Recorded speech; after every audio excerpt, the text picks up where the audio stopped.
إن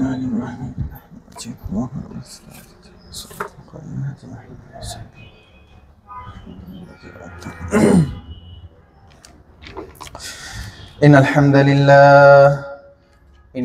لله نحمده ونستعينه ونستغفره ونؤمن به ونتوكل عليه ونعوذ بالله من شرور أنفسنا ومن سيئات أعمالنا من يهده الله فلا مضل له ومن يضلله فلا هادي له ونشهد أن لا إله إلا الله وحده لا شريك له ونشهد أن سيدنا وحبيبنا ومولانا محمد عبده ورسوله الذي أرسل إلى الناس كافة وبشيرا ونذيرا وداعيا إلى الله بإذنه وسراجا منيرا أما بعد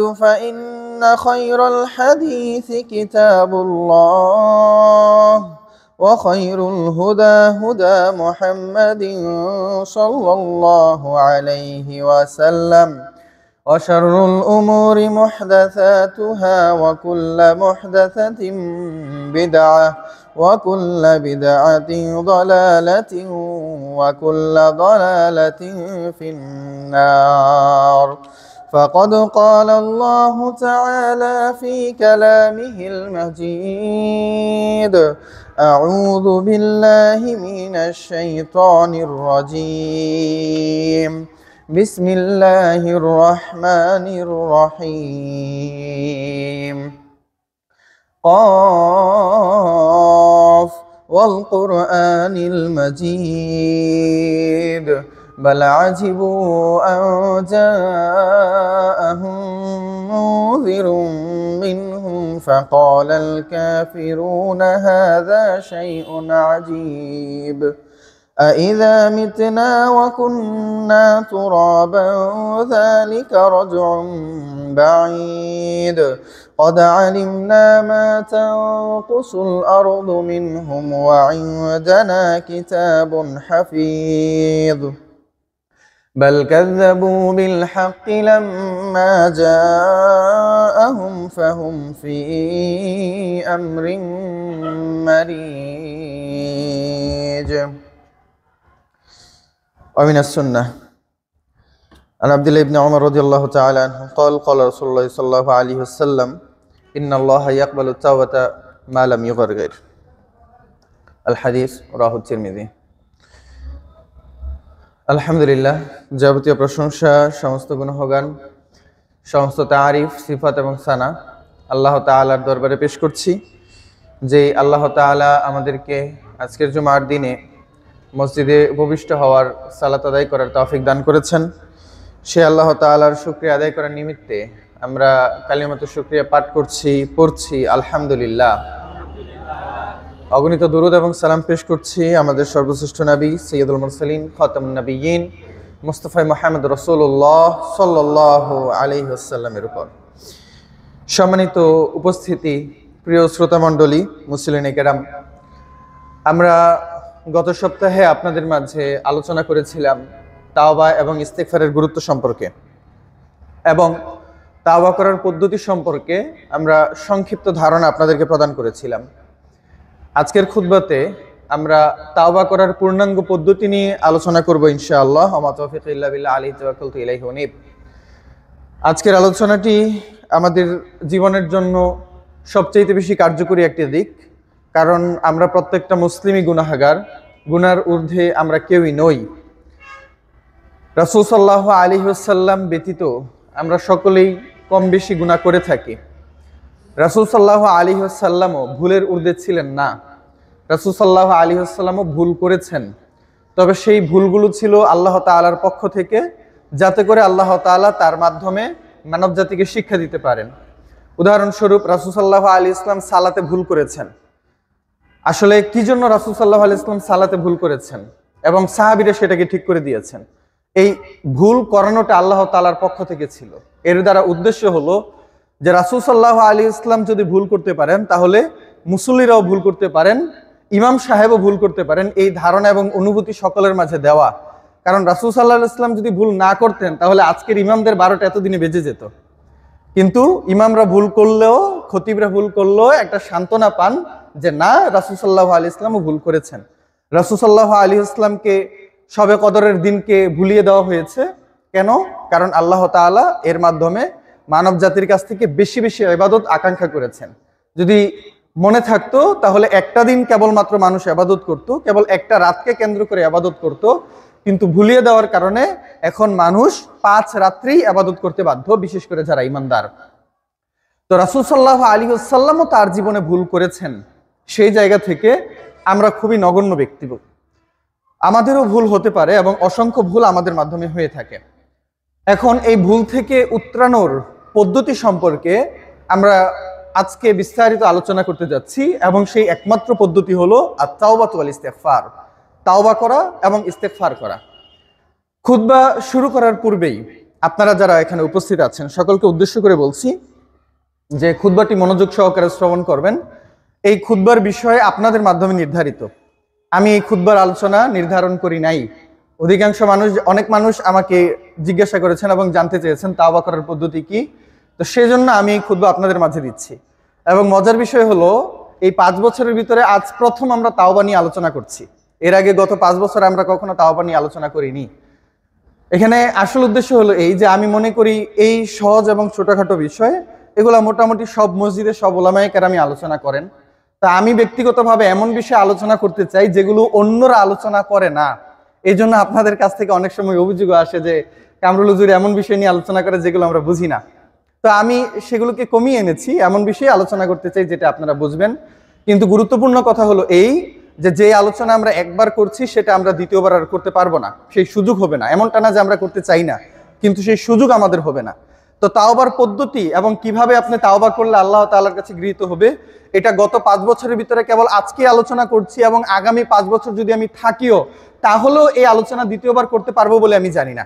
সুতরাং আজকেই আমার কাছ থেকে শিখে নেন। যারা আসে নাই তারা তাদের কাছে পৌঁছিয়ে দিবেন, আর আপনারা যারা এসেছেন তারা ঘুমাবেন না, ঝিমাবেন না, অমনোযোগী হবেন না, অন্যের সাথে গল্প করবেন না, বরং মনোযোগ সহকারে খুতবা শ্রবণ করুন এবং সেটা নিজের জীবনে বাস্তবায়ন করার চেষ্টা করুন। আল্লাহ তাআলা আমাদেরকে সেই তৌফিক দান করুন, আল্লাহুম্মা আমিন। সম্মানিত উপস্থিতি মুসলিম কেরাম, তাওবা এবং ইস্তিগফার আমরা গত সপ্তাহে লম্বা আলোচনা শুনেছি, এর মর্যাদা কি কি আমরা জেনেছি। যে আল্লাহ তাআলার কাছে সবচেয়ে পছন্দনীয় ইবাদতের একটি হলো তাওবা। কারণ তাওবার মাধ্যমে আল্লাহ এবং তার বান্দার মাধ্যমে যে দূরত্ব সৃষ্টি হয় সেটাকে কমিয়ে আনা যায়। তাওবার মাধ্যমে আল্লাহ তাআলার কাছে আবার ফিরে যাওয়া যায়। এই জন্য তাওবা শব্দের বাংলা অর্থ হলো ফিরে যাওয়া, প্রত্যাবর্তন করা। আপনি পাপের কারণে আল্লাহর কাছ থেকে দূরে সরে গিয়েছিলেন, আপনি যদি তাওবা করেন তাহলে আবার আল্লাহ তাআলার নিকটে যেতে পারবেন, আল্লাহ তাআলার কাছাকাছি হতে পারবেন। এই জন্য এইটাকে আরবিতে তাওবা বলা হয়। আমরা এর আগেও বলেছিলাম আরবি প্রতিটা শব্দের তার অর্থগত গুরুত্ব আছে। কেবলমাত্র অর্থগত গুরুত্বের দিকে তাকালেও, অর্থের বিশ্লেষণ করলেও আমরা সেটার গুরুত্ব বুঝে যাই। তো কেবলমাত্র এই শব্দের দিকে তাকালেই আমরা তাওবার গুরুত্ব বুঝতে পারি। যদি আপনি আল্লাহর কাছাকাছি যেতে চান, যদি আল্লাহর নিকটবর্তী হতে চান, যদি আল্লাহ এবং আপনার মাঝে পাপের কারণে যে দূরত্ব সৃষ্টি হয়েছে সেটাকে কমিয়ে আনতে চান, তাওবা ছাড়া অন্য কোনো বিকল্প নেই। সম্মানিত উপস্থিতি মুসলিম কেরাম, সুতরাং আমাদেরকে তাওবা করতে হবে। এখন প্রশ্ন হলো যে তাওবা আমরা করব কিভাবে এবং কোন পদ্ধতিতে আমরা তাওবা করব। এখানে একটা বিষয় বলা বাহুল্য, সেটি হলো যে আপনারা অনেকে হয়তো তাওবার কি কি শর্ত আছে সেগুলো নিয়ে আপনারা মোটামুটি জানেন। গত সপ্তাহেও আমরা সংক্ষিপ্ত হলেও, শুধু নামগুলো বলে হলো, আমরা গত সপ্তাহে সংক্ষিপ্তভাবে এই শর্তগুলো আপনাদের সামনে উপস্থাপন করেছি। প্রশ্ন হলো এই যে আমরা বাস্তবায়ন করছি কয়জনে? জানেন আলহামদুলিল্লাহ অনেকেই, যেহেতু আমি এর আগেও বলেছি যে এই সকল খুতবা সকল মসজিদেই কম বেশি দেওয়া হয়। সুতরাং আমরা মোটামুটি সকলেই জানি যে তাওবা করতে হয়, তাওবা এইভাবে করতে হয়। আর এখন তো ইন্টারনেট, গুগল শায়েক আছেনই, যখন তখন তাকে জিজ্ঞাসা করা যায়। তো আমরা জানি সকলেই কিভাবে তাওবা করতে হবে, কি করতে হবে, তাওবা করার গুরুত্ব কি, কিন্তু বাস্তবায়ন করি কয়জনে, নিজের জীবনে প্রয়োগ করি কয়জনে, এইটা হলো সবচেয়ে গুরুত্বপূর্ণ বিষয়। আর এই জন্য আমি মাঝে মাঝে বলি যে কিছু কিছু সময়ে মূর্খ থাকাটাও গুরুত্বপূর্ণ। সেদিনও একজনের সাথে এই কথা বলছিলাম যে sometimes it is better to be ignorant কিছু কিছু সময়ে কোনো জিনিস না জানাটাও উপকারী, অন্তত পক্ষে আমাদের মতো বাঙালি মুসলমানদের জন্য। কয়েকটা উদাহরণ দেই। একটা সময় আপনি 5 ওয়াক্ত সালাত পড়তেন, সালাতের সাথে সাথে আপনি 17 রাকাত সুন্নত সর্বদা কন্টিনিউ করতেন, কারণ আপনি জানেন যে কোনো ব্যক্তি যদি এই 17 রাকাত কন্টিনিউ করে যায় তাহলে তার জন্য জান্নাতে একটা গাছ রোপণ করে দিবেন আল্লাহ সুবহানাহু ওয়া তাআলা।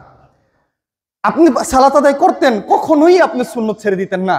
এরপরে আপনি লেখাপড়া করলেন, আলেমদের সংস্পর্শে আসলেন, হঠাৎ করে আপনি জানতে পারলেন যে ওহো, এই সুন্নত না পড়লেও কোনো পাপ হবে না, সওয়াব থেকে বঞ্চিত হব কিন্তু কোনো পাপ হবে না। এই জ্ঞান অর্জন করে আপনি সুন্নত ছেড়ে দিয়েছেন, এখন আর আপনি সুন্নত আদায় করেন না।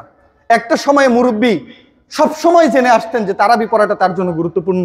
জীবনের 30 বছর, 40, 50, 60 বছর তিনি কখনোই তারাবির সালাত বাদ দেন নাই। হঠাৎ করে তিনি এক হুজুরের কাছ থেকে জানতে পারলেন যে তারাবির সালাত না পড়লেও রোজার সমস্যা হয় না, তারাবির সালাত ছাড়াও রোজা হয়ে যায়। যখন থেকে মুরব্বী জানলেন, এই 40-50 বছরের ইবাদত তিনি শেষ বয়সে ছেড়ে দিয়েছেন। এখন আগে যাই পড়তেন 20 রাকাত হোক 8 রাকাত হোক, এখন তিনি কোনোটাই পড়েন না। এইটা জানার কারণে যে তারাবি না পড়লেও সিয়ামের কোনো ক্ষতি হয় না। এই জন্য আমি বলি, জানি আমরা অনেকেই, এমনকি অনেক সময় আমাদের জ্ঞান আমাদেরকে উল্টো প্রভাব ফেলে, আমাদের ইবাদতকে কমিয়ে দেয়। আমরা জানি অনেকেই, কিন্তু বাস্তবায়ন করতে চাই না। সেজন্য আজকের আলোচনা তাদের জন্য যারা ব্যক্তি জীবনে বাস্তবায়ন করতে চান, আজকের আলোচনা তাদের জন্য যারা হৃদয়কে পরিশুদ্ধ করতে চান। এই মানসিকতা, এই আবেগ, এই ভরবেগ যাদের ভিতরে আছে, আমি আহ্বান জানাবো তারা যেন মনোযোগ সহকারে খুতবাটি শ্রবণ করেন। আর যদি এমন হয় যে ঘুমাতে এসেছেন আবার ঘুমিয়ে চলে যাবেন, তাহলে আমি দুঃখিত, আমি আমার জায়গা থেকে ব্যর্থতার পরিচয় দিচ্ছি। সম্মানিত উপস্থিতি, মুসলিম কেরাম, তাওবার ক্ষেত্রে আমরা প্রথমেই যে বিষয়ে আলোচনা করতে চাই সেটি হলো তাওবা করার গুরুত্ব এবং এর সময়। তাওবা 2 ধরনের হয়ে থাকে। একটি হলো দৈনন্দিন তাওবা, ছোটখাটো গুনাহের কারণে, সগীরা গুনাহের কারণে।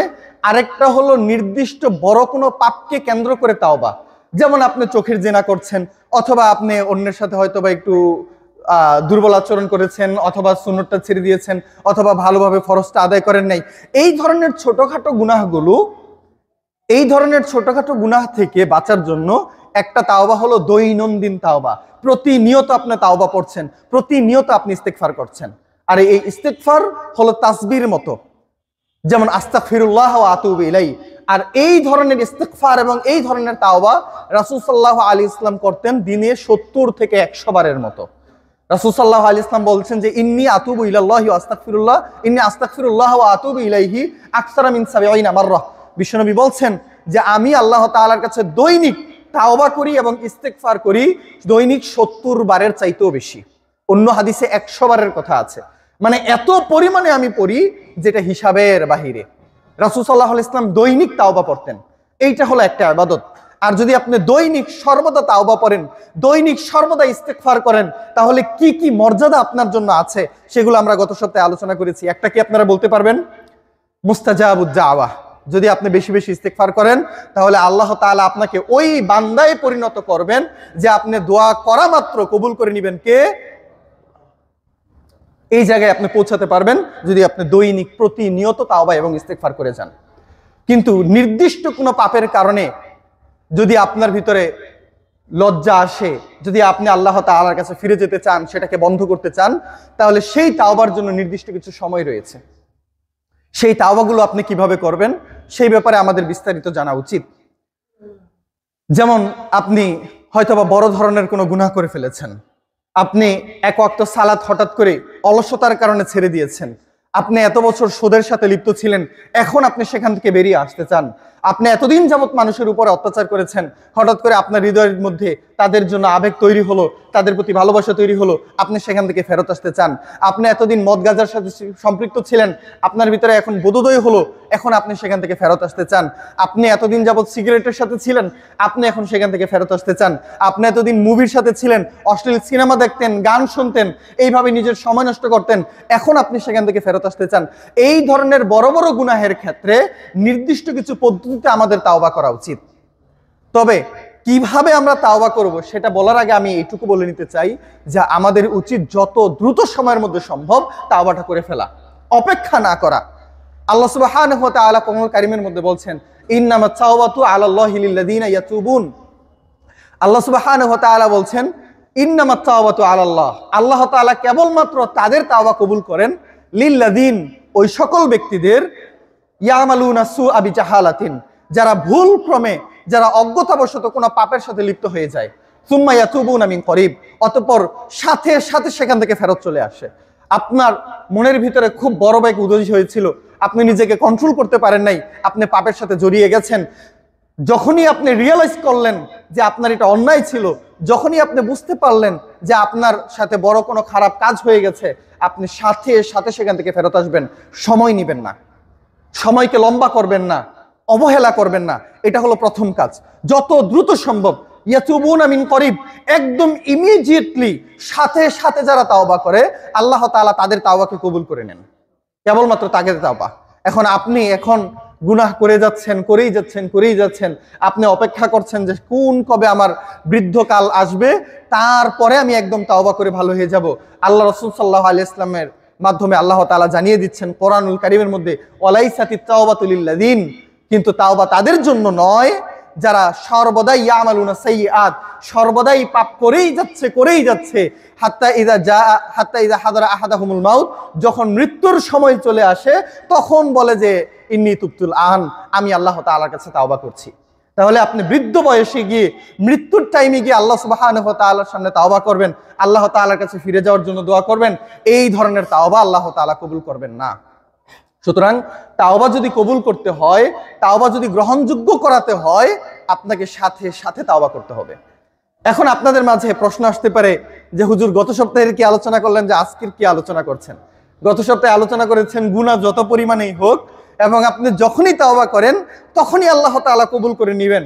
হোক না সেটা আসমান পরিমাণ, হোক না সেটা উহুদ সম পরিমাণ, হোক না সেটা সমুদ্রের ফেনা পরিমাণ, পাপের পরিমাণ যত বেশি হোক না কেন, আপনি তাওবা করলে আল্লাহ তাআলা ক্ষমা করে দিবেন। কিন্তু এখন বলছেন যে বৃদ্ধ বয়সে অথবা শেষ সময়ে এসে তাওবা করলে আল্লাহ তাআলা তাওবা কবুল করবেন না, এবং এটা কোরআনের আয়াত। তাহলে দুইটার মধ্যে সমাধানটা কি? সমাধান হলো, উলামায়ে কেরাম বলছেন, মুফাসসিরিনে কেরাম বলছেন যে এই আয়াতের দুইটা অর্থ হতে পারে। নাম্বার 1, যেটা আব্দুল ইবনে মাসউদ রাদিয়াল্লাহু তাআলা আনহু বলছেন, যে মৃত্যুর শেষ সময় বলতে অথবা খুব অল্প সময়ের ভিতরে তাওবা করার অর্থ বলতে একদম মৃত্যুর গড়গড়া আসার আগ পর্যন্ত। যেমনই ভাবে রাসূল সাল্লাল্লাহু আলাইহি ওয়াসাল্লাম বলছেন, ইন্নাল্লাহা ইয়াকবালুত তাওবাতা মিন আবদিহি মা লাম ইউগারকির, একদম মৃত্যুর গড়গড়া চলে আসার আগ পর্যন্ত আল্লাহ তাআলা আপনার জন্য তাওবার দরজা খোলা রেখেছেন। কিন্তু যখন আপনি মৃত্যু নিশ্চিত পেয়ে গেছেন, যখন জিবরিল মালাকুল মাউত আপনার সামনে চলে এসেছে, যখন মৃত্যু আপনার নিশ্চিত, ওই টাইমে আপনি যদি তাওবা করেন আল্লাহ তাআলা তাওবা কবুল করবেন না। কিন্তু এছাড়া এর আগে যদি আপনি তাওবা করেন তাহলে আশা রাখা যায় যে আল্লাহ তাআলা তাওবা কবুল করবেন, আপনার গুনাহের পরিমাণ যত বেশি হোক না কেন। কিন্তু আরেক দল উলামায়ে কেরাম বলছেন যে এর অর্থ এটাও হতে পারে, যে সকল মানুষগুলো বৃদ্ধ বয়সের অপেক্ষা করে অথবা নির্দিষ্ট একটা সময়ের অপেক্ষা করে, যেমন আমরা দাড়ির কথা বললাম, আপনি দাড়ি রাখেন না, চিন্তা করছেন যে আগে বিয়েটা করি, যদি এখন দাড়ি অবস্থায় মেয়ে খুঁজতে যাই তাহলে মেয়ে পাবো না, ভালো অথবা সুন্দরী মেয়ে পাওয়া যাবে না, আগে বিয়েটা করি তারপরে দাড়ি রাখবো। আপনি এখন চিন্তা করছেন যে এখন তো আমার উড়ার টাইম, এই যৌবন বয়সে যদি আমি আমার রূপকে ঢেকে রাখি তাহলে তো আমি বিরাট লসের ভিতরে পড়ে গেলাম, আগে বৃদ্ধ বয়স আসুক তারপরে আমি তাওবা করব। অথবা আপনি এখন চিন্তা করছেন মাত্র একটা সরকারি চাকরি পেলাম, অথবা মাত্র ক্ষমতায় আসলাম, কয়দিনই সরকারি চাকরি করতে পারবো জানি না, কয়দিন ক্ষমতায় থাকতে পারবো জানি না। সুতরাং যতদিন সময় আছে ততদিন যতটুকু সম্ভব হারাম টাকা ইনকাম করি, তারপরে যখন চাকরি থেকে ছুটে যাব, যখন অবসর গ্রহণ করব, তখন একদম তাওবা করে ভালো হয়ে সরাসরি জান্নাতের রাস্তা দেখতে থাকবো। আল্লাহ রাসূল সাল্লাল্লাহু আলাইহি ওয়াসাল্লামের হাদিস অনুযায়ী এবং উলামায়ে কেরামের বক্তব্য অনুযায়ী তাদেরকে কঠিন সতর্কবাণী এখানে দেওয়া হয়েছে। সতর্কবাণীটা হলো, এই আয়াত থেকে এটাও বোঝা যায় যে আপনি যদি নির্দিষ্ট সময়ে পরে গিয়ে তাওবা করার চিন্তা করেন, সম্ভাবনা থাকে যে আপনি ওই সময় পর্যন্ত হয়তো বাঁচতেই পারবেন না। আর যদি আপনি বেঁচে জানো, ততদিন পর্যন্ত আসতে আসতে আপনার হৃদয় এত কঠোর হয়ে যাবে, আল্লাহ তাআলা এমন ভাবে আপনার হৃদয়ে মোহর মেরে দিবেন যে আপনার প্রাথমিক অবস্থায় এই পাপগুলোকে পাপ মনে হলেও ওই সময়ে এসে আর এগুলোকে পাপ মনে হবে না। বাস্তবিক উদাহরণ দেই আপনাদেরকে। একটা সময় যখন প্রথম অবস্থায় আমাদের বাংলাদেশে টিভি আসে, সিনেমার জগৎ শুরু হয়, তখন দুইটা ছেলে মেয়ে একসাথে কথা বলছে, মুভির মধ্যে একটা আরেকটার সাথে ভালোবাসার কথা আদান প্রদান করছে, এগুলো দেখেও আমাদের মুরব্বীরা নাউজুবিল্লাহ পড়তেন না? এগুলো দেখো, অথচ তারা তাদের গা ঢেকে রাখতো, তারা দূরত্ব বজায় রেখেই তারপর সিনেমা করত। আজকে ওই জায়গা কোন জায়গায় গিয়ে এসে দাঁড়িয়েছে? আজকে একদম খোলামেলা ভাবে এবং অশ্লীলতার সর্বোচ্চ পর্যায়ে চলে গিয়েছে, কিন্তু ওই সময়ের মুরব্বীরাও এখন আর এগুলাকে দেখে নাউজুবিল্লাহ পড়েন না। কারণ এই পাপগুলো দেখতে দেখতে দেখতে দেখতে এমন ভাবে তারা অভ্যস্ততায় পরিণত হয়েছেন যে এগুলাকে এখন আর পাপই মনে হয় না। ঠিক একই রকম ভাবে আপনি আজকে মনে করছেন যে এটা পাপ, সুতরাং বৃদ্ধ বয়সে গিয়ে সেখান থেকে ছাড়িয়ে নিব, কিন্তু আপনি ওই সময় পর্যন্ত যদি অপেক্ষা করেন তাহলে আপনার হৃদয়ে দাগ পড়তে পড়তে পড়তে পড়তে এমন জায়গায় আপনি চলে যাবেন যে ওই বৃদ্ধ বয়সে এসে এগুলো আপনার জন্য পাপ মনেই হবে না, আপনি এগুলাকে পাপ মনেই করবেন না। এবং ওই বৃদ্ধ বয়সে গিয়ে আপনি ভাবতে থাকবেন যে আমি ছোটকালে কত বোকা ছিলাম। আপনার ধার্মিকতা তখন আপনার কাছে বোকা মনে হবে। সেজন্য যারা ভবিষ্যতের অপেক্ষা করছেন, যারা ভবিষ্যতে অথবা ফিউচারে গিয়ে আল্লাহ তাআলার কাছে তাওবা করার চিন্তা করছেন, তাদের জন্য এটা সতর্কবাণী যে হয়তোবা ওই টাইমে এসে আপনি তাওবা করতে পারবেন না, অথবা আপনি তাওবা করতে চাইলেও আল্লাহ তাআলা কবুল করবেন না। ফেরাউন নিজেও আল্লাহ তাআলার কাছে শেষ টাইমে এসে তাওবা করতে চেয়েছিল, একদম লাস্ট টাইমে যখন সে ডুবে যাচ্ছে, এই মুহূর্তে তার মৃত্যু নিশ্চিত, ওই টাইমেও সে আল্লাহ তাআলার কাছে তাওবা করতে চাচ্ছিল। কিন্তু জিবরিল আলাইহিস সালাম এই অবস্থা দেখে সমুদ্রের ভিতর থেকে বালু নিয়ে তারপর তার মুখের ভিতরে ঠুসে দিয়েছেন, যাতে করে ফেরাউন তাওবা করতে না পারে। এখান থেকে দুইটা বিষয়ে, নাম্বার ওয়ান, তার পাপের পরিমাণ কি পরিমাণ ছিল যে একজন ফেরেশতা তাকে তাওবা করার সুযোগ দিচ্ছেন না। দ্বিতীয়ত বিষয় হলো এই যে একজন ফেরেশতা আল্লাহ তাআলার ব্যাপারে সবচাইতে বেশি জানবেন, যাকে আল্লাহ সুবহানাহু ওয়া তাআলা মানব জাতির দূত হিসেবে রেখেছেন, একদম আদম থেকে নিয়ে মুহাম্মদ সাল্লাল্লাহু আলাইহি ওয়াসাল্লাম পর্যন্ত, যিনি সকল ক্ষেত্রে তাদের কাছে ওহী নিয়ে এসেছেন, যিনি আল্লাহ তাআলার সকল আদেশকে এক এক করে পালন করেছেন, অবশ্যই আল্লাহ তাআলার ব্যাপারে, তার দয়ার ব্যাপারে এবং তার শাস্তির ব্যাপারে আমাদের মানুষদের চাইতে বেশি জানবেন কে? জিবরিল আলাইহিস সালাতু ওয়াস সালাম। তাহলে আল্লাহ তাআলার ক্ষমার ব্যাপারে তিনি অবশ্যই ভালো জানেন যে আল্লাহ তাআলা কতটা ক্ষমাশীল। সেই জায়গা থেকে তিনি ফেরাউনের ব্যাপারেও ভয় করছেন যে ফেরাউন যত পরিমাণ পাপী করুক না কেন, ফেরাউন যদিও সে ফেরাউন কেবলমাত্র তার পাপের কারণে, কিন্তু এই ফেরাউনও যদি আল্লাহ তাআলার কাছে তাওবা করে ফেলতে পারে, এই ফেরাউনও যদি আল্লাহ তাআলার কাছে ইস্তেগফার করে ফেলতে পারে, তাহলে আশঙ্কা করা যায় যে আল্লাহ তাআলা হয়তোবা তাকেও ক্ষমা করে দিবেন। সুবহানাল্লাহ। তাহলে আল্লাহ তাআলার তাওবার দূরত্ব এবং তার মাগফিরাতের দূরত্ব কত দূর পর্যন্ত। তাহলে সম্মানিত উপস্থিতি, এখান থেকে দুইটা বিষয়। নাম্বার ওয়ান হলো, আপনি যদি তাওবা করতে পারেন তাহলে নিঃসন্দেহে আল্লাহ তাআলা আপনাকে ক্ষমা করে দিবেন, কিন্তু আপনি তাওবা করতে পারবেন কিনা, এই নিশ্চয়তা আপনার কাছে আছে কিনা, সেই প্রশ্ন আমি আপনার কাছে রেখে যেতে চাই। সুতরাং সময়টাকে বিলম্বিত করে না করে, তাওবাকে দূরে সরিয়ে না দিয়ে আপনার উচিত এখনই তাওবা করা। বড় কোনো পাপের সাথে যদি এখনো লিপ্ত থেকে থাকেন, তাহলে আমি আপনাকে বলবো আজকেই আপনি তাওবা করেন। এখন তাওবা করবেন কিভাবে, সেই ব্যাপারে আমরা সংক্ষিপ্ত আলোকপাত করবো ইনশাল্লাহ। গত সপ্তাহে আমরা লম্বা আলোচনা করেছি যে আপনি তাওবা করবেন কিভাবে। তাওবা করার ক্ষেত্রে সবচাইতে পারফেক্ট টাইম হলো রাতের বেলা, সবচাইতে পারফেক্ট টাইম। এবং রাতের কোন সময়টা? ফজরের আগ মুহূর্তে, রাতের শেষ তৃতীয়াংশের সময়টুকু হলো আপনার তাওবা করার জন্য সবচাইতে গুরুত্বপূর্ণ সময়। ইউসুফ আলাইহিস সালামের ঘটনা আপনাদের জানার কথা। ইউসুফ আলাইহিস সালামের বাবা কে ছিলেন? ইউসুফ আলাইহিস সালামের বাবা কে ছিলেন? ইয়াকুব আলাইহিস সালাম। ইয়াকুব আলাইহিস সালামের অপর নাম কি ছিল? ইসরাইল। মাশাআল্লাহ, জাযাকুমুল্লাহ খায়রান। বনি ইসরাইল হলো ইয়াকুব আলাইহিস সালাম, অর্থাৎ ইসরাইলের সন্তানাদি, বংশধর, তাদেরকে বনি ইসরাইল বলা হয়। তো ইয়াকুব আলাইহিস সালামের দুইজন স্ত্রী, একজনের ঘরে দুই সন্তান, দুইটা ছেলে, আরেকজনের ঘরে 10টা ছেলে। এখন ওই দুইটা ছেলে হলো ইউসুফ আলাইহিস সালাম এবং তার সহোদর ভাই বিনিয়ামিন। ইউসুফ আলাইহিস সালামকে দেখে তার বাকি 10 ভাইরা সবসময় হিংসা করত। এক পর্যায়ে তারা তাকে কূপে নিক্ষেপ করে, তাকে মেরে ফেলার জন্য। ওই কূপ থেকে পানি তোলার জন্য যখন মিশরীয় কাফেলা সেখান থেকে পানি তুলতে যাচ্ছিল, ইউসুফ আলাইহিস সালামকে পেয়ে তারা মিশরের রাজদরবারে বিক্রি করে দেয়। মিশরের রাজদরবারে তিনি সেখানে লালিত পালিত হন এবং সেখানে ইউসুফ জুলেখার ঘটনা আপনারা জানেন। এরপরে তিনি সেখানে জেলের মধ্যেও কিছুকাল কাটান। তারপরে স্বপ্নের একটা লম্বা ঘটনার পরে তিনি সেখানকার অর্থমন্ত্রী হিসেবে নিয়োজিত হন এইটুকু ঘটনা আপনাদের জানার কথা। আমরা ইতিপূর্বে ইউসুফ আলাইহিসসালামের পুরো ইতিহাস আলোচনা করেছি পার্ট বাই পার্ট। কথা হলো, এরপরে যখন তিনি অর্থমন্ত্রী হন, ফিলিস্তিনে থাকা তার 10 ভাই এবং ইয়াকুব আলাইহিসসালাম সহ সকলেই সেখানে বিশাল ধরনের একটা মন্দা দেখতে পেলেন। সেখানে অনেক বড় ধরনের ফেমাইন হলো, দুর্ভিক্ষ দেখা দিল। দুর্ভিক্ষের কারণে তারা মিশরে চলে গেলেন। মিশরে যাওয়ার পরে ইউসুফ আলাইহিসসালামের দেখা লম্বা ঘটনার পরে তারা সকলে সেখানে গেলেন। যাওয়ার পরে তারা সকলেই তাদের দোষ স্বীকার করলেন। লম্বা ঘটনা, আমরা শুধু মূল কথাগুলো বলছি আমাদের পয়েন্টে আসার জন্য। পয়েন্ট হলো এই, যখন তার 10 ভাইয়েরা তাদের অত্যাচার এবং তাদের অপরাধ সম্পর্কে বুঝতে পারলো, তখন তারা ইউসুফ আলাইহিসসালামের বাবা ইয়াকুব আলাইহিসসালামের কাছে অনুরোধ জানালো যে, ইয়া আবানা, হে আমাদের বাবা, ইস্তাগফির লানা, আপনি আমাদের জন্য আল্লাহ তাআলার কাছে ইস্তেগফার করুন, ইন্না কুন্না খাতিন, আমরা পাপী ছিলাম। তখন ইয়াকুব আলাইহিসসালাম জবাবে বলছিলেন, তিনি বললেন যে, সাউফা আস্তাগফিরু লাকুম, আমি শীঘ্রই তোমাদের জন্য ইস্তিগফার করব। তিনি এটা বলেন নাই যে ঠিক আছে আমি এখনই তোমাদের জন্য তাওবা করে ফেলছি, এখনই আমি তোমাদের জন্য ইস্তিগফার করব। তিনি এই কথা বলেননি। তিনি বলেছেন কি, ওকে, শীঘ্রই আমি তোমাদের জন্য ইস্তিগফার করব।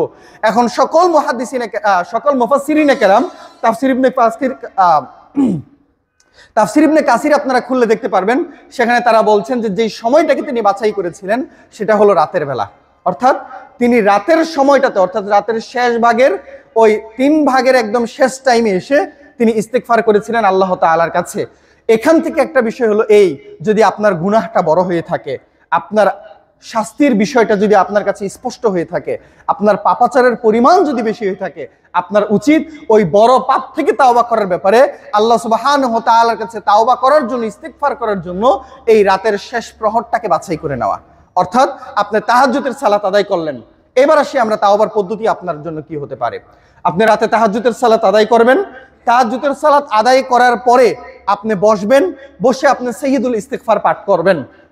এবং সাইয়্যিদুল ইস্তিগফার আশা করি আপনারা জানবেন, যারা না জানেন তারা মুখস্থ করে নেবেন। এবং যদি মুখস্থ করতে না পারেন, বর্তমানে মোবাইল আছে, বিভিন্ন ডিভাইস আছে, অথবা যে কোনো হুজুরের কাছ থেকে প্রয়োজনে বাংলা লিখিয়ে নেন, দেখে দেখে সাইয়্যিদুল ইস্তিগফার পাঠ করেন। সাইয়্যিদুল ইস্তিগফার পাঠ করেন, সূরা ফাতিহা পাঠ করুন, রাসূল সাল্লাল্লাহু আলাইহি ইসলামের উপর দুরূদ পাঠ করুন। এগুলো করার পরে আল্লাহ সুবহানাহু ওয়া তাআলার সামনে দু হাতকে উন্মোচন করে আল্লাহ তাআলার কাছে দোয়া করতে থাকুন, মাগফিরাত কামনা করতে থাকুন এবং আল্লাহ তাআলার কাছে আপনার গুনাহের ব্যাপারে আল্লাহকে জানান, নিন্দিত হন এবং নিজেকে লজ্জিত করুন এবং তার কাছ থেকে ক্ষমা চাইতে থাকুন। সেই ক্ষেত্রে কান্না করাটা, চোখ থেকে পানি বের করাটা খুবই গুরুত্বপূর্ণ বিষয়। যদি আপনার অন্তর এতটাই কঠিন হয়ে গিয়ে থাকে যে আপনার কান্না করলেও আপনার চোখ থেকে পানি আসবে না, অন্তত পক্ষে কান্নার ভান করুন। যদি কান্না আপনার ভিতরে না আসে, অন্তত পক্ষে কান্নার ভান করুন, কিন্তু তারপরেও আল্লাহ তাআলার কাছ থেকে আপনার সেই ক্ষমাটুকুকে আপনি চেয়ে নিন।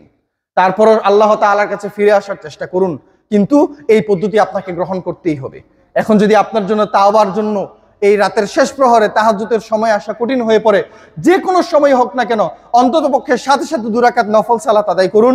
নফল সালাত আদায় করার পরে আল্লাহ রাসূল সাল্লাল্লাহু আলাইহি ইসলামের উপর দুরূদ পাঠ করুন, সূরা ফাতিহা পাঠ করে আল্লাহ তাআলার প্রশংসা এবং স্তুতিগাথা আলোচনা পাঠ করুন।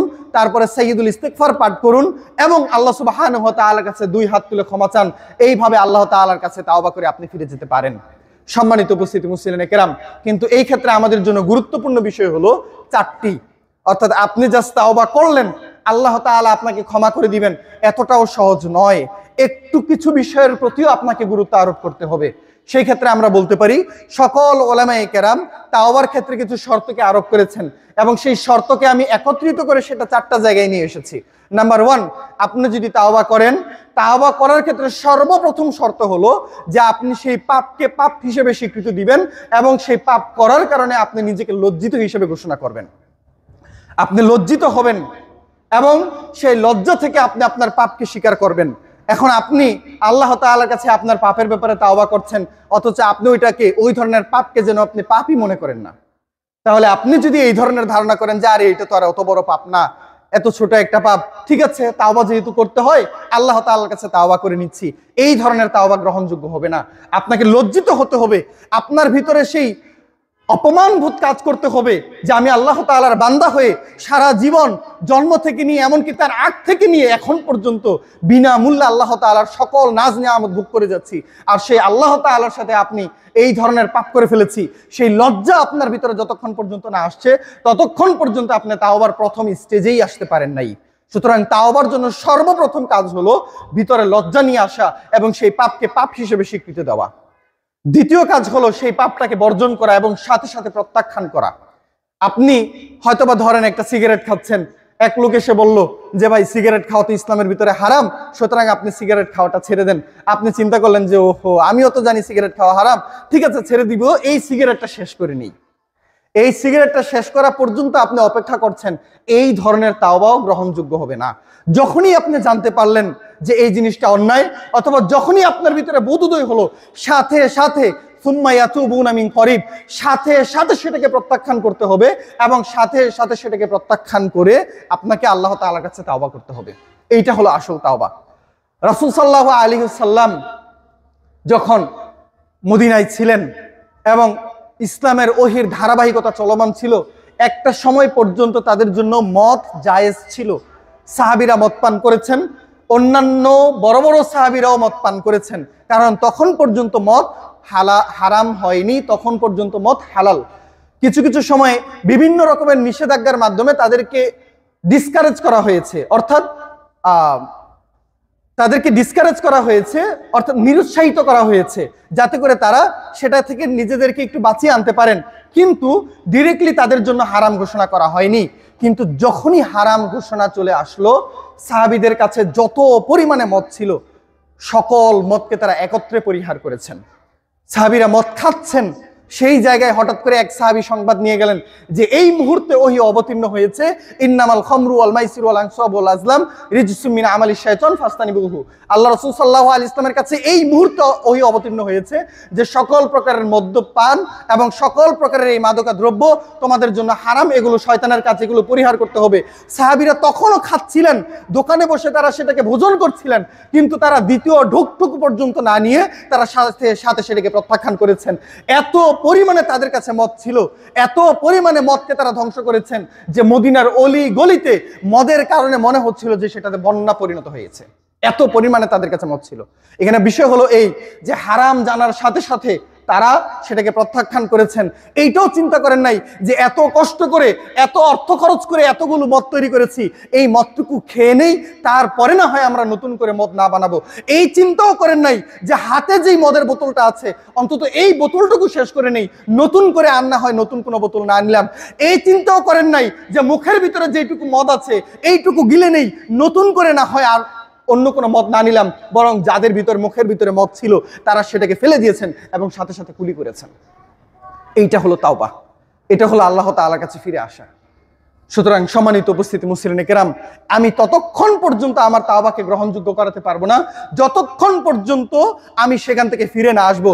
আপনি প্রথমটাকে বাস্তবায়ন করে ফেললেন, আপনিও জানেন যে প্রতিবেশীর সাথে অন্যায় করা যাবে না, আপনিও জানেন যে গীবত করা যাবে না, আপনিও জানেন যে 5 ওয়াক্ত সালাত আদায় করতে হবে, এগুলা না করলে আমি অপমানিত, এগুলা না করলে আমি পাপী, কিন্তু আপনি এখন পর্যন্ত সেই অন্যায়গুলোকে ছাড়তে পারছেন না। সুতরাং আপনার জন্য দুর্ভোগ যে আপনি সাহাবীদের মতো হতে চান কিন্তু এখনো হতে পারেন নাই, এমনকি তাদের কাছাকাছিও যেতে পারেন নাই। তৃতীয়ত বিষয় হলো এই যে আপনার ভিতরে এই দৃঢ় সংকল্প থাকতে হবে যে আপনি কখনোই ওই পাপের দিকে আর ফেরত যাবেন না। এই দৃঢ় সংকল্প আপনার ভিতরে থাকতে হবে। যদি আপনার ভিতরে সেই দৃঢ় সংকল্প থাকে তবেই কেবলমাত্র আপনার তাওবা গ্রহণযোগ্য হবে। আপনি দৈনন্দিন পাপ করে যাচ্ছেন আর প্রতিনিয়ত আল্লাহ তাআলার কাছে তাওবা করে যাচ্ছেন, সেই পাপ থেকে ফেরত আসার কোনো চিন্তা ভাবনা আপনার ভিতরে নেই। সর্বোচ্চ আশঙ্কা থাকে যে আল্লাহ তাআলা আপনার এই ধরনের পাপকে গ্রহণ করবেন কিনা, এই ধরনের তাওবাকে আপনার পাপের ব্যাপারে গ্রহণ করবেন কিনা। অনেক মানুষ আজকে পাপ করছেন, পাপের সাথে লিপ্ত আছেন, আবার মাঝে মাঝে তাওবাও পড়েন, আবার ইস্তেগফারও করেন, মনে করেন যে যা পাপ করছি আর যেই তাওবা করছি প্লাসে মাইনাসে কাটাকাটি, মাঝখান দিকে আমি আনন্দটুকু গ্রহণ করে নিলাম।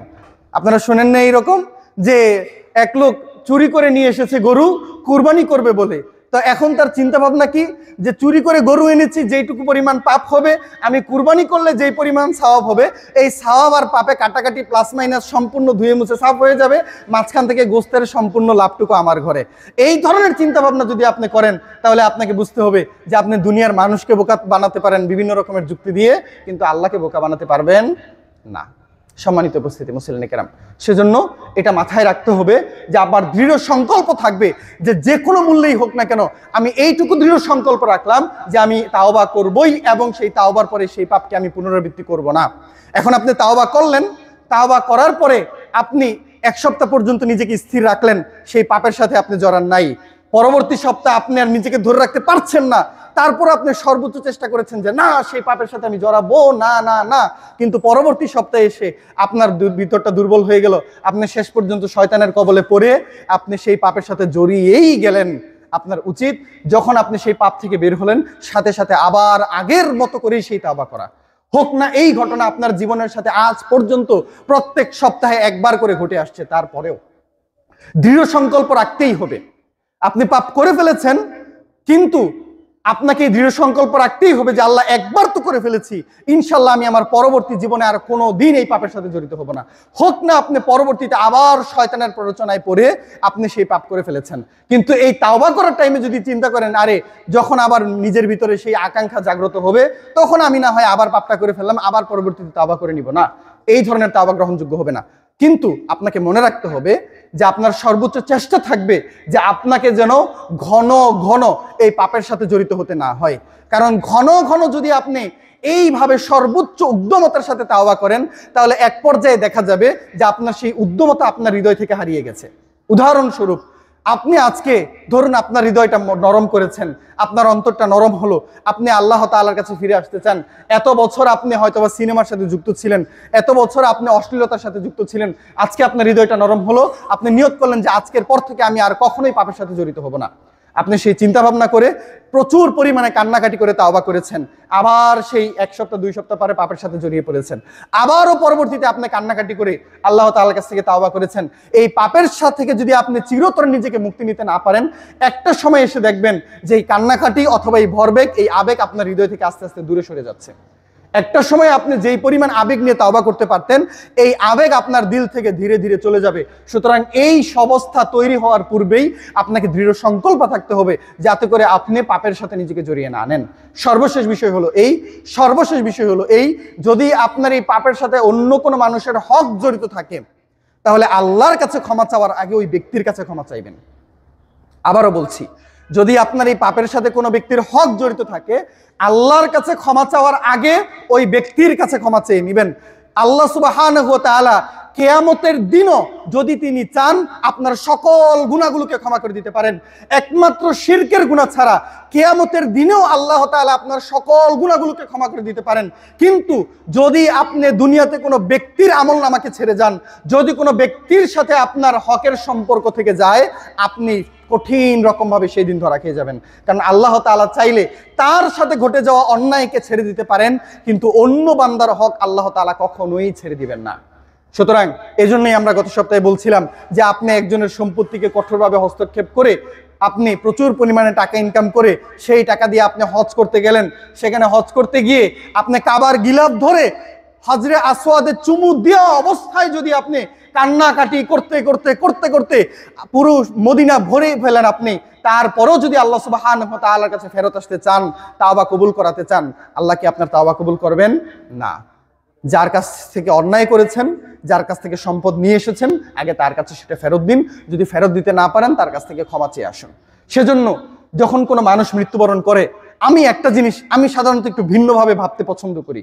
যখন একটা মানুষ মৃত্যুবরণ করে তখন আমাদের মনের ভিতরে কি আবেগ জাগে যে আহারে এই লোকটা হয়তোবা কত মানুষের সাথে অন্যায় করেছে, তাই না? সকলের কাছ থেকে তো ক্ষমা চাইতেও পারে নাই। এই লোকটা তো মৃত্যুবরণ করেছে, সকলের কাছ থেকে ক্ষমা চাইতে পারে নাই। এখন ওই লোকগুলো যদি তাকে ক্ষমা না করে তাহলে এই লোকের তো আর ক্ষমা চাওয়ার কোনো সুযোগও নাই। হয়তোবা আমরা এই জিনিসটাই ভাবি, এবং এই জিনিসটা ভাবি বলেই প্রত্যেকটা জানাজার ময়দানে সবার আগে যে ঘোষণা আসে, এই লোকটা যদি কারোর সাথে অন্যায় করে থাকে তাহলে আপনারা তাকে নিজ গুণে ক্ষমা করে দিবেন। আমরা করি কিনা? আমরা করে থাকি। এখন প্রশ্ন হলো যে ওই টাইমটাতে অধিকাংশ মানুষ তাকে ক্ষমা করে দেন, হয়তোবা সকলেই তাকে ক্ষমা করে দেন, এবং সেই জন্য এই লোকটা হয়তোবা এই যাত্রায় বেঁচে যেতেও পারেন, কিন্তু ধরা খেয়ে যান তারা যারা তখনও দুনিয়াতে জীবিত আছেন। কারণ এই লোক যে কেবলমাত্র সমাজের মানুষের সাথে অন্যায় করেছে তা তো না, সমাজের লোকেরাও হয়তোবা তার সাথে অন্যায় করে থাকতে পারে।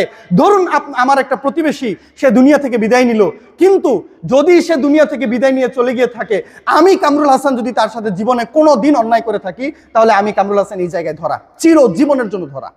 আমার হাতে আর কোনো সুযোগই নাই এই পাপ থেকে ফেরত আসার জন্য, কারণ এই লোক তো মারা গেছে, তার সাথে আমি যে অন্যায় করেছি এই অন্যায়ের ক্ষমা তো আর আল্লাহ তাআলা দিবেন না, সুতরাং তার কাছ থেকে আমার ক্ষমা নেওয়া লাগতো।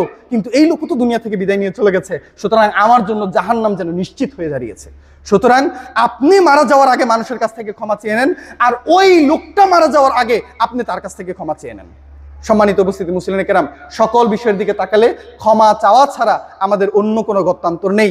সর্বশেষ কথা বলবো এই যে এই তাওবার সকল শর্তের মধ্যে প্রধানত বিষয় হলো আপনার হৃদয়ের অনুভূতি এবং আপনার হৃদয়ের প্রকম্পন এবং আপনার মানসিক অবস্থা, যে আপনি আপনার তাওবাকে কিভাবে গ্রহণ করছেন। যদি আপনি সত্যিকার অর্থে ভালোভাবে একটা তাওবা করতে পারেন, এই তাওবার জন্য না রাতের তাহাজ্জুদের দরকার, এই তাওবার জন্য না অন্য কোনো রকম বিষয়ের দরকার, কেবলমাত্র আপনার মানসিক অবস্থা এবং উপলব্ধিই যথেষ্ট। একটা গল্প আপনারা শুনে থাকবেন, গল্প বলে শেষ করে দিচ্ছি। একটা গল্প আপনারা শুনে থাকবেন যে মুসা আলাইহিস সালাতু ওয়াস সালামের যুগে কিছু লোক এসে তার কাছে অভিযোগ জানালো যে মুসা, এতদিন যাবত কোনো বৃষ্টি হচ্ছে না, মারাত্মক খরা, গাছপালা সবকিছু শুকিয়ে গেছে, নদী নালা খালবিল সব শুকিয়ে গেছে, আমাদের কোনো ফসল উৎপাদিত হচ্ছে না। এই মুহূর্তে আল্লাহ তাআলার কাছে তুমি দোয়া করো, তোমায় দোয়া না করলে আল্লাহ তাআলা যদি আমাদেরকে বৃষ্টি না দেন তাহলে আমাদের মরা ছাড়া আর কোনো উপায় নাই। তিনি সকলকে একত্রিত করলেন, করার পরে আল্লাহ তাআলার কাছে দোয়া করলেন যে আল্লাহ তুমি আমাদেরকে বৃষ্টি দান করো, এইভাবে আমাদেরকে অনাবৃষ্টিতে তুমি আমাদেরকে মৃত্যু দিও না। আল্লাহ তাআলা বললেন যে মুসা, আমি তোমাদেরকে বৃষ্টি দিব না, আমি ঘোষণা করে দিলাম। কারণ হলো তুমি যাদেরকে সেখানে সমবেত করেছো তাদের মধ্যে একটা লোক আছে যে লোকটা তার পুরো জীবন গুনাহ করে এসেছে, পুরো 40 বছর পাপাচারের সাথে সম্পৃক্ত ছিল। এই লোকটা যতক্ষণ পর্যন্ত এখানে থাকবে ততক্ষণ পর্যন্ত আমি তোমাদের দোয়া কবুল করব না, যদি সে এখান থেকে বেরিয়ে যায় তখন আমি তোমাদের দোয়া কবুল করব।